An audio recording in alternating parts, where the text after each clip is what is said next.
We should regularly wash our hands with soap and water and avoid touching our face with our hands. Even at a meeting when we have on this ministry task force, while I was speaking, I was touching my face until Minister Lawrence Wong nudged me with his elbow and said, "Stop touching your face." Let me now share about what we know about this novel coronavirus. This virus comes from the family of coronavirus, which includes other viruses such as MERS and SARS, as well as the milder variants causing common cold.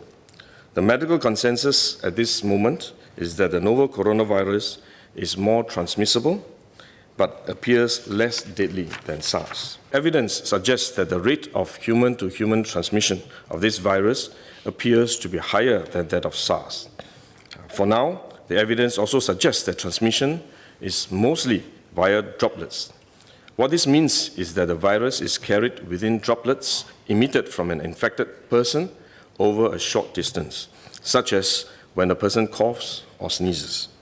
If these droplets come into contact with the eyes, nose, or mouth of an individual, directly or indirectly through hands that have come into contact with these droplets, the individual may become infected. To clarify, there is no evidence currently to suggest that the virus is airborne.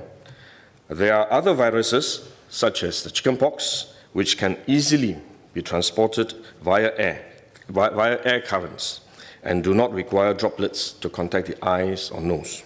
The novel coronavirus is not in this category of viruses. The novel coronavirus could also transmit through surface contact. Let me explain. When a person sneezes or coughs, the droplets fall onto the surfaces of tables and chairs, and the virus may remain alive for up to a few days. When someone else touches the surfaces of these tables and chairs, the virus can be transferred to his hands, and if he then rubs his eyes or nose without washing his hands, he may become infected. So we should wash our hands. This is also why we only quarantine the close contacts of confirmed cases. For more transient contacts, such as individuals that the confirmed cases may have walked past in malls or hotels, the risk of transmission is low. For coronavirus generally, the person is most infectious when he is displaying symptoms, or what you call symptomatic. And this is likely to be the case for the novel coronavirus as well. There is evidence of limited spread from a person without symptoms during the incubation period. However, this form of transmission may be uncommon and has so far involved isolated cases only. At this point, the evidence still points towards higher transmissibility when the person is displaying symptoms. As such, medical professionals, both overseas and in Singapore, have advised that the most effective way that we can protect ourselves is to practice good personal hygiene. We should regularly wash our hands with soap and water and avoid touching our face with our hands.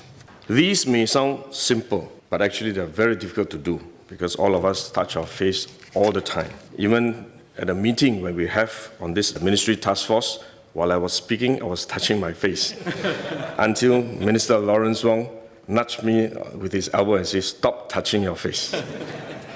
So it is simple but extremely difficult, but are actually very effective in preventing all kinds of infection.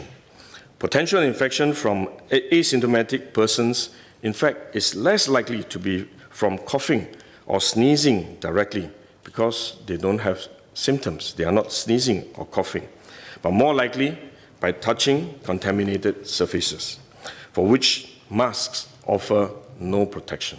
Wearing a mask when we are well often gives us a false sense of security instead, and we are more likely to touch our faces when we constantly adjust our masks, which is one way the disease spreads. At the same time, we need to protect others, our loved ones, friends, colleagues, and fellow Singaporeans that we come into contact with. If we are sick, we should rest and recover at home as far as possible. If we do need to go out to see a doctor, for example, we should wear a surgical mask to protect others. So this is when mask is needed, when we are unwell and have to go out.